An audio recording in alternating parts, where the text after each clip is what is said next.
వార్త 23వ అధ్యాయము 46. అప్పుడు యేసు గొప్ప శబ్దముతో కేకవేసి, తండ్రి, నీ చేతికి నా ఆత్మను అప్పగించుకొనుచున్నానెను. ఆయన ఇలాగ చెప్పి ప్రాణము విడిచెను. ప్రార్థన చేసుకుంటున్నాను. మనం రాసిన మొదలు తండ్రి మీ పరిశుద్ధనామమున వందనాలు చెల్లిస్తున్నాం నాయన. పురాణం చదివినట్టుకుని బట్టి నాయన ఈ క్షణమాత్రం మమ్మల్ని సజీవులకు నిలబెట్టిన విధానం బట్టి వందనాలు. దేవుల మీద పలికిన మాటలు మేము ఇప్పటి వరకు నేను మీరు పలికిన 6 మాటలు ధ్యానించుకుంటున్నాను ప్రభావ. మరి 7వ మాటలు ప్రవేశించిన ప్రభావ మీ చిత్తానుసారంగా మీ మాటలు మాతో మాట్లాడి మా జీవితాలను మీకు బలపరచండి నాయన. అనుదినం నాయన ప్రభావ నాయన ఇంకా మీకు సమీపంగా జీవించే అనుభవంలో ఒక్కొక్కరిని నడిపించమని ప్రారంభించుకున్నాం తండ్రి. మేము చేసే ప్రతి పని ఇప్పుడు నైనా మీకు నైనా అధికారంలో ఉన్నట్టు దయచేయండి ప్రభావ. మాట్లాడుతున్న నాతో నైనా మీకు తోడుగా ఉండండి ప్రభావ. మీ అసంఖ్యాన్ని భద్రపరచండి తండ్రి. అయా నిలబెట్టిన తండ్రి మీకు వందనాలు ప్రభావ. మా మంచి దేవాలకి వందనాలు. మాకు ప్రాణం గొప్ప దేవుడు ప్రభావ నీకు వందనాలు చేస్తున్నాను తండ్రి. సహాయం దయచేయండి. నా మహిమ తెచ్చుకొని ఈ కొద్ది మనం వేసుకుని మనం వేసుకుంటున్నాం తండ్రి. మరి దేవుడి మాట ద్వారా మాట్లాడినట్లు మనం సాగుతాము. మనకు తెలుసు దేవుడు 6 దినాల్లో సృష్టి కార్యక్రమాన్ని పూర్తి చేసి 7వ దినాన విశ్రమించినట్లు మరి అదే రీతిగా మరి 6 మాటలు మాట్లాడి 6వ మాటలు సమాప్తమని చెప్పి 7వ మాట ద్వారా దేవుడు విశ్రాంతిలోకి వెళ్ళాడు. ఇక్కడ మనం చూసినట్లయితే ఒక మాట ఎవ్రీ 9వ అధ్యాయము 24లో ఒక మాట ఉంటుంది.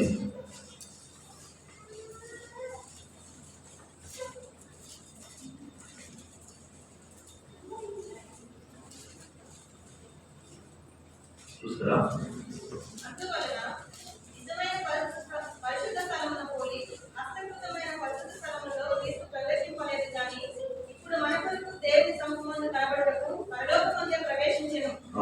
ఇప్పుడు మన కొరకు దేవుని సముఖమందు కనబడటకు పరలోకమందు ప్రవేశించను. ప్రభువైన యేసుక్రీస్తు మరి వాక్యం చూసుకున్నట్లయితే ఆదిమైన వాక్యం దేవుని యొద్దను, ఆ వాక్యము దేవుడైన నేను 14వ చూసిన యోహాను సువార్త. ఆ వాక్యము శరీరధారిగా మన మధ్య నివసించిన దేవుడు. అయితే ఒక మాట చూద్దాము. యేసుప్రభు రాకముందు ఒకసారి మాట్లాడండి. ఎబ్రేయులకు రాసిన పత్రికలో 10వ అధ్యాయము 7వ వచనము.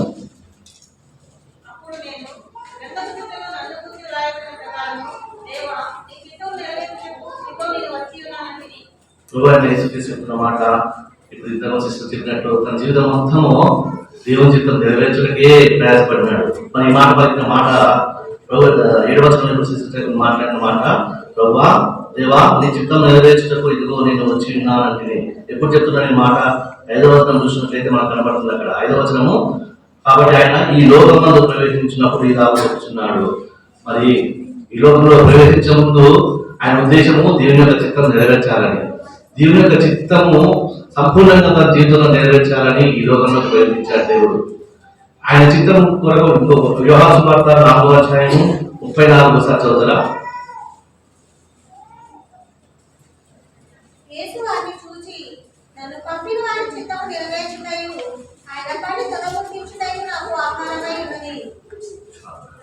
యేసు ప్రభు జీవితంలో దేవుని చిత్తము నెరవేర్చడానికి విషయం ఎలా ఉందంటే, నన్ను పంపిన వారి చిత్తం నెరవేర్చేది, నా పని తురము తీర్చేది నాకు ఆహారమై ఉన్నది అంటాడు. మామూలుగా మన జీవితంలో మన శరీరానికి కంపల్సరీ భోజనం చేయాలి. ఆ సమయం వచ్చేటప్పటికి మనకు కొంచెం ఆలస్యం అయితే తట్టుకోలేము, ఇక ఏ పని చేయలేము. అది చేసే వరకు అది మనం భుజించే వరకు కూడా మనము మన చేసే పని మీద కాన్సన్ట్రేట్ చేయలేము, ఎటు సాగలేము. దేవుని జీవితంలో కూడా మరి భూమిని ప్రవేశించిన తర్వాత ఆయన యొక్క ఆలోచన అంతా కూడా దేవుని చిత్తం. మనం ఏ రీతిగా అయితే భోజనానికి 3 పూటల మరి ఆలస్యం అయితే ఎంత కష్టపడుతుంటామో, దానికోసం ప్రయాసపడుతుంటామో, భోజనం చేయాలని, ఏ పని చేయలేను, ఎక్కడికి వెళ్ళలేనన్న స్థితిలో ఉంటామో, దేవుడు కూడా ఈ భూమి మీద జీవించినప్పుడు తన దృష్టి ఆలోచన అంతా కూడా ఈ రోజు దేవుని చిత్తం నా జీవితంలో నెరవేరిందా లేదా అంటూనే సాగిపోయింది. ఆ విధంగా దేవుడు తన జీవితంలో దేవుని చిత్తాన్ని నెరవేర్చి చివరికి మరి ఏ రీతిగా నేను ముందు చెప్పిన ప్రకారం ఆ దినంలో దేవుడు సృష్టి చేసిన విశ్రాంతి తీసుకున్నాడు. మరి 7వ వచనం కలిగి దేవుడు కూడా మరి 33 సంవత్సరాలు తండ్రి దేవునికి మరి దూరంగా ఉన్నాడు, శరీరీతిగా దూరంగా ఉండి ఇప్పుడు ఆ యొక్క సంపూర్ణమైనటువంటి దేవునితో పాటు ఎల్లప్పుడూ అంటే ఈ భూమి మీద ఉన్నటువంటి ఈ పరిస్థితి తనకు ఏదైతే ఆటంకంగా ఉన్నదో ఇప్పుడు దాన్ని అధిగమించబోతా ఉన్నాడు. ఇలా ఈ లోకాన్ని వదిలేసి మరి కాసేపట్లో దేవునితో పాటు ఎల్లప్పుడూ తండ్రికి సముఖమందు ఉండేటటువంటి అనుభవంలో పోతా ఉన్నాడు ఆ మాట పలికిన తర్వాత. అయితే ఇక్కడ మనం చూసినట్లయితే యేసు ప్రభు రాకముందు చెప్పిన మాట, ప్రభువా నీ చిత్తం నెరవేర్చడానికి నేను వస్తున్నా, నీ చిత్తం నెరవేర్చడానికి నేను భూమి మీదకి వెళ్తున్నా అని చెప్పాడు, వచ్చాడు. మరి భూమి మీద జీవించినంత కాలము ఎంతసేపటికి దేవుని యొక్క చిత్తము నెరవేర్చాలా, దేవుని చిత్తము మాత్రమే తన ద్వారా జరగాలన్న దృష్టితో మరి పని చేశాడు. 33 సంవత్సరాలు జీవించాడు. తర్వాత శిలువ మీద మరి మనందరి పాపాల కోసము మనకు కావాల్సిన శిక్షణ మనం పొందకుండా మన ప్రభువైన యేసుక్రీస్తు మనకు కావాల్సిన శిక్షణ శిలువ మీద భరించాడు. మనందరికీ మరి తనతో పాటు ఎల్లప్పుడూ ఉండేటటువంటి గొప్ప భాగం మనం పొందుకున్నట్లు దేవుడు కార్యం జరిగించాడు. మరి మన జీవితంలో మరి ఈ మాటను బట్టి మనం ఏం నేర్చుకోవాలా? మరి దేవుడు పలికినటువంటి 7వ మాట మరొకసారి చదువుతున్నాము, ఒకసారి చదువుతారా?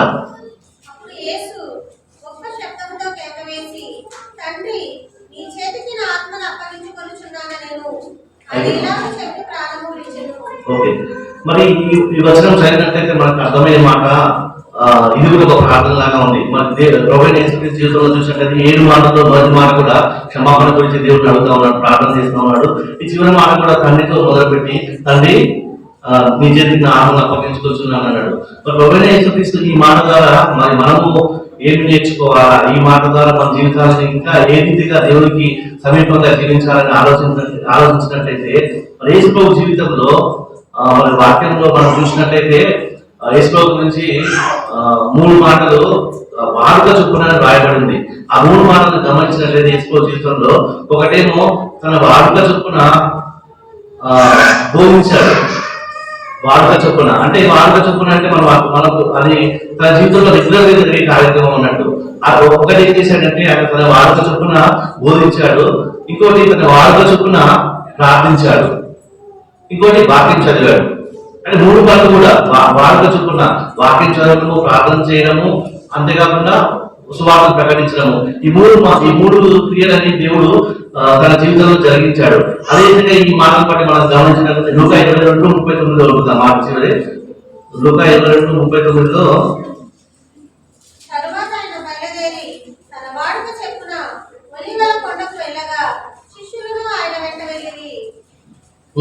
అతడు చేరి ఆయన వాటితో మీరు రోజుల్లో ప్రవేశించకున్నట్టు ప్రార్థన చేయడం చెప్పాను. తన వాడుక చొప్పున ఒలివల కొండకు వెళ్ళాడు. ఎందుకు వెళ్ళాడు? ప్రార్థన చేయడం. వాడుక చొప్పున అంటే ఆయన ప్రతిదినం చేసే పని ప్రార్థన. మరి ఈ వాక్యం ద్వారా మనం నేర్చుకోవాల్సింది ఏంటంటే మొదటిది, మనము కూడా మన జీవితంలో అనుదినము ప్రార్థన చేసే వారంగా ఉండాలి. ఎందుకంటే ప్రార్థన లేకుండా ఆత్మీయ జీవితం అనేది ఉండదు. ఆత్మీయ జీవితంలో మనకు పడిపోయినట్లయితే మరి సాతాను ఎవరిని మింగుతున్నారని గర్జించిన సింహం వలె బెదరుతూ తిరుగుతున్నాడని వాక్యం రాయబడింది. మనం ఎప్పుడైతే దేవునికి దూరంగా ఉంటామో వెంటనే వాడు మనం ఇంకా ఉన్నతి కానీ లేకపోతే ఇంకా దేవునికి దూరంగా ఉండాలని ప్రయత్నం చేస్తూనే ఉంటాడు.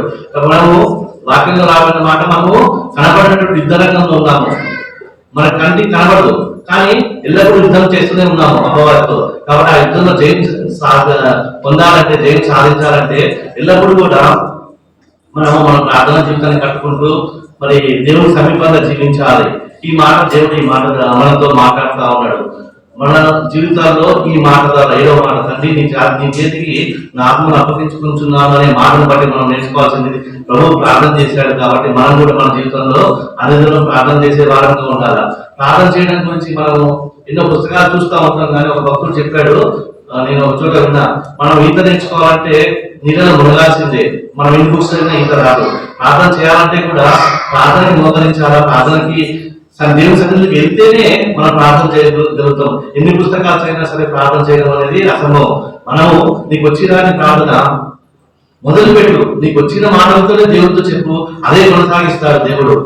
ఆ విధంగా మనం మొదలు పెట్టకపోతే కేవలం ఆశతో నేను ప్రార్థన చేయలేకపోతున్నానని కృంగిపోయినట్లయితే నువ్వు అదే స్థితిలో మిగిలిపోతావు, కానీ ఎన్నడూ ప్రార్థన చేయలేవు. నువ్వు నీ ఆ స్థితిలోనే నీ సమస్య ఏదైతే ఉందో అదే దేవుని సన్నిధిలో చెప్పు, బాబా నేను ప్రార్థన చేయలేకపోతున్నాను, నాకు నేర్పించిన దేవుని సన్నిధిలో దేవుడు నేర్పిస్తాడు. ఎందుకంటే మనము హృదయపూర్వకంగా యథార్థంగా ఆయన సన్నిధితో మాట్లాడే మాటలను దేవుడు గౌరవిస్తాడు.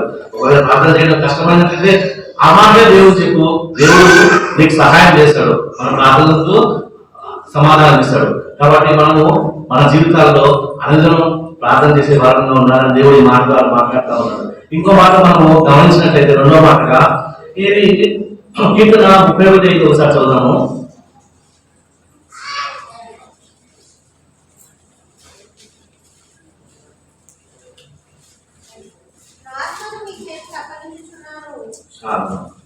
నా ఆత్మను నీకు అప్పగిస్తున్నాను. ఇప్పుడు ఇంతకుముందు దేవుని బిడ్డలు మాట్లాడారు.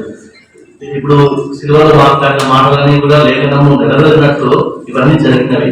ఈ మాటకి ప్రార్థన నిబంధనలో ఉన్నటువంటి వచనం ఏంటంటే కీర్తన 31:5 నా ఆత్మను నీ చేతికి అప్పగించుకుంటున్నాను. ప్రభువైన యేసుక్రీస్తు ఈ లోకానికి వచ్చింది మరి పాత నిబంధనలో తన గురించి రాయబడినటువంటి మాటలన్నీ నెరవేర్చడానికి వచ్చాడు. మరి దేవుడు మన నుంచి కోరుకునేది ఏంటంటే మరి మనము మన జీవితాల్లో దేవుడు ఏదైతే రాసిపెట్టి మరి వాక్యంలో దాచిపెట్టాడో అది నెరవేర్చాలి. ఒకసారి గీత ఎఫెసీ 2:10 చూద్దాము.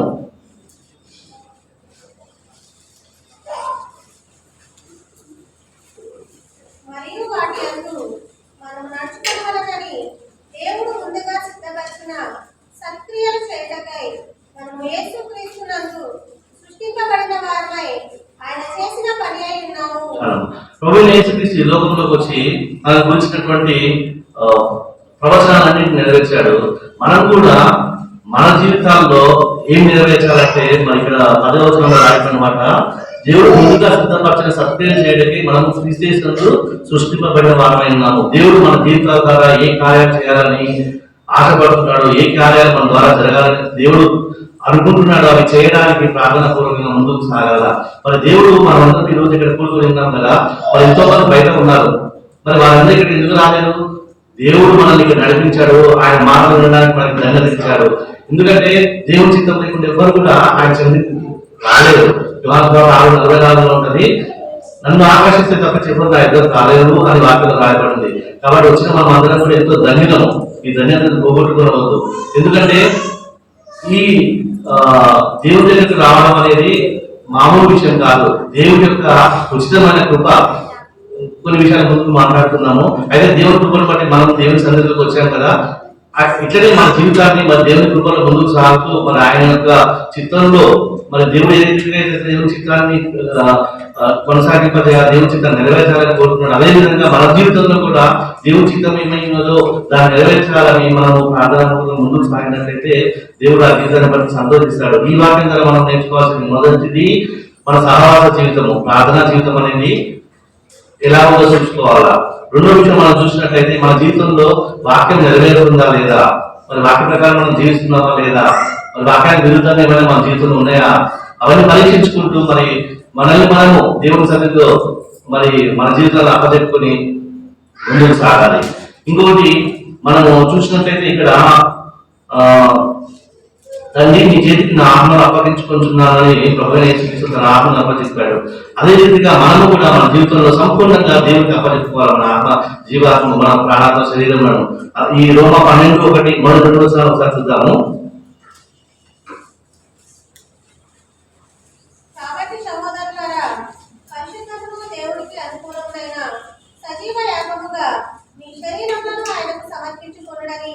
దేవుని వాత్సల్యమును బట్టి మిమ్మల్ని బతిమాలుకొనుచున్నాను.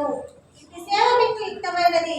మీరు ఈ లోక మర్యాదను అనుసరింపక ఉత్తమమును అనుకూలమును సంపూర్ణమైన దేవుని చిత్తమేదో పరీక్షించి తెలుసుకున్నట్లు మీ మనస్సు మారి నూతన భక్త వలన రూపాంతరము పొందుడి.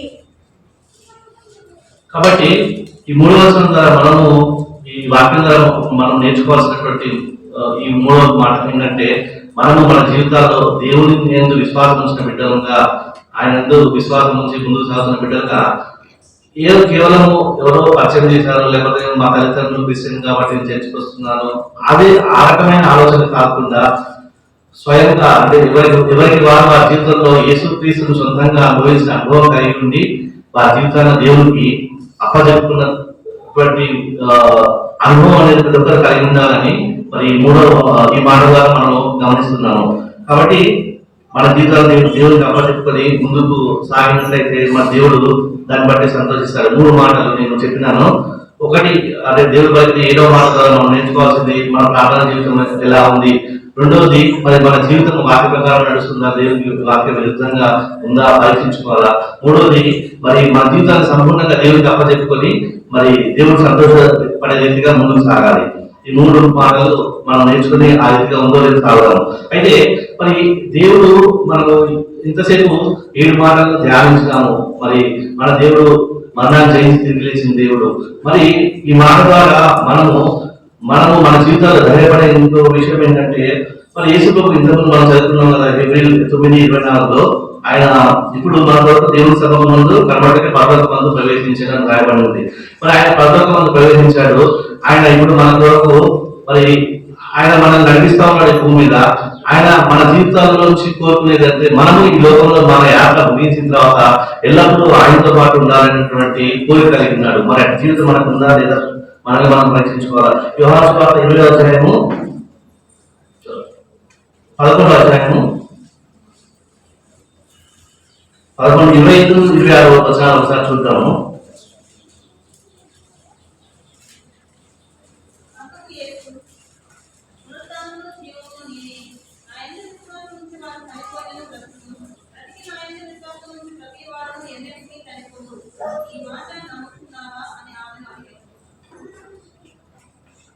బట్టి 11:25-26.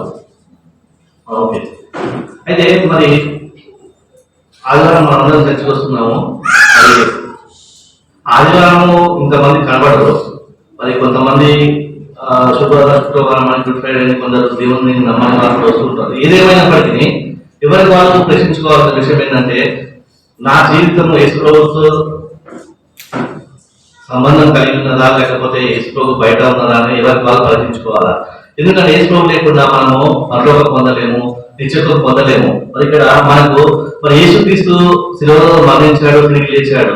మన అందుని బట్టి మనకు కలిగినటువంటి గొప్ప ధైర్యము, గొప్ప నిరీక్షణ ఏంటంటే ఇక్కడ మరి ప్రభు చెప్తున్న మాట 25వ వచనంలో యేసు పునరుద్ధానం జీవం నేనే, నాయన విశ్వాసం ఉంచువాడు చనిపోయిన బ్రతుకును, బ్రతికి నాయన విశ్వాసం ఉంచువాడు ఎన్నటికీ చనిపోడు. మరి ఇది గొప్ప నిరీక్షణ, ఆ ధైర్యం అనేది నీకు ఉన్నదా అన్నది పరీక్షించుకోవాలా. మరి నేను దేవుడి విశ్వాసం ఉంచున్నా సాగుతున్నా, మరి దేవుడికి ఇష్టకరంగా జీవిస్తున్నానని అనుకునగలిగితే ఆ ధైర్యం ఉంటే సంతోషం. ఒకవేళ అది ధైర్యం లేకపోతే ఇంకా దేవుడికి బయట ఉన్నట్లయితే మరి నీ యొక్క అంతం ఏమవుతుంది? మరి ఏదో రోజున భూమిని మీరు విడవాల్సింది ప్రతి ఒక్కరు కూడా.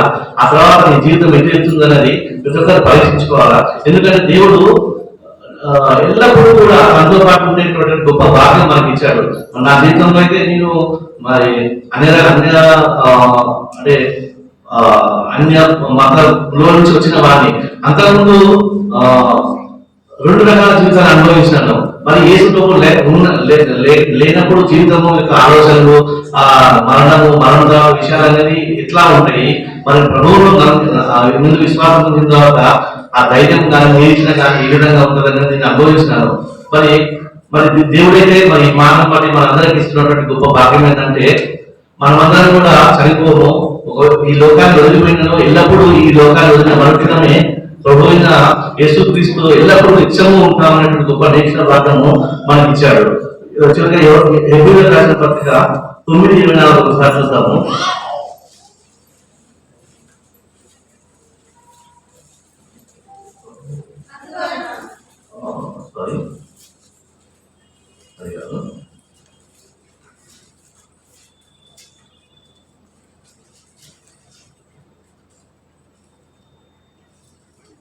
రెండో కొరింథీ 10:24.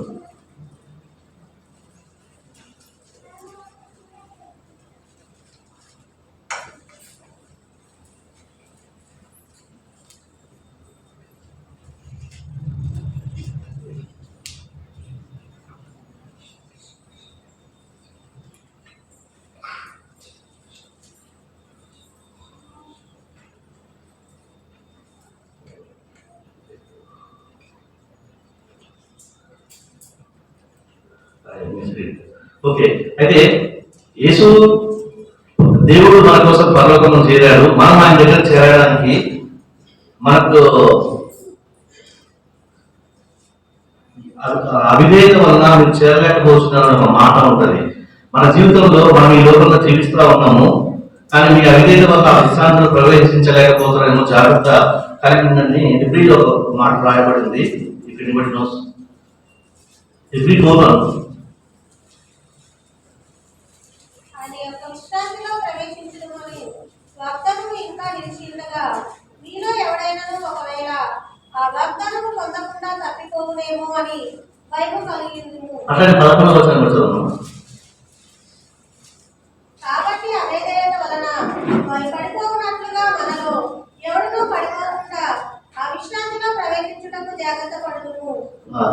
దేవుడు మన కొరకు విశ్రాంతి దాచిపెట్టాడు. ఎట్లయితే 7వ వచనం ద్వారా మరి 6వ రోజు సృష్టి జరిగించి 7వ దినంలో దేవుడు విశ్రమించిన రీతిగా 6 దినంలో దేవుడు తన యొక్క చిత్తమంతా నెరవేర్చి సమాప్తి చేసి మరి 7వ వచనం ద్వారా దేవుని విశ్రాంతిలో ప్రవేశించిన రీతిగా దేవుడు కూడా మన జీవితంలో కూడా మరి ఈ లోకం ముగించిన తర్వాత మన యాత్ర ఇక్కడ ముగిసిన తర్వాత దేవుడు మన నుంచి కోరుకునేది ఏంటంటే ఆయన ఇష్టమైన బిడ్డలుగా జీవించి ఎల్లప్పుడూ ఆయనతో పాటు ఉండాలన్నటువంటి గొప్ప కృపను మనగా కుమ్మరించాడు. అర్థంగా జీవించాలని కోరుకుంటా ఉన్నాడు. ఇక్కడ మనం చదువుతున్న ఎప్పుడు 4లో ఇంకా విశ్రాంతిలో ప్రవేశించిన వాగ్దానం ఇంకా నిలిచి ఉండగా మీరు ఎవరైనా ఒకవేళ ఆ వాగ్దానం పొందకుండా తప్పిపోనేమో అని భయం కలిగి ఉందాము అని రాయబడింది. కాబట్టి ఈ లోకంలో మనం జీవించినంత కాలము మనకి ఏదైతే నిరీక్షణ మన ప్రపంచంలో ఏ మనిషికి లేనటువంటి గొప్ప నిరీక్షణ ఏంటంటే మరి ఎల్లప్పుడూ మనం ఆయనతో పాటు ఉండేటువంటి గొప్ప భాగ్యము. ఆ నిరీక్షణ ఆ నిరీక్షణలో తప్పిపోతుందేమో అని భయం కలిగి ఉంది. ఇలా మన జీవితాన్ని కొనసాగిద్దామని దేవుడు చెప్తా ఉన్నాడు. ఆ ఇక్కడ 11వ వచనం రాయబడిన మాట, కాబట్టి అవిధేయత వల్ల మనం పడిపోయినారంట. కాబట్టి మనము ఈ మాట ద్వారా మన దేవుడు చెప్పినట్టుగా ముందుకు సాగుదాము. అంతేకాకుండా దేవుడు మన కోసం ఏదైతే విశ్రాంతి సిద్ధపరిచినాడో ఆ విశ్రాంతిలో చేరడానికి మరి దేవుడికి అవసరమైనవి ఏవైనా ఉంటే మన జీవితంలో తొలగించుకొని ఆయన ముందుకు సాగడానికి సాగుదాము. దేవుడిని మాట దీవించున్నారు.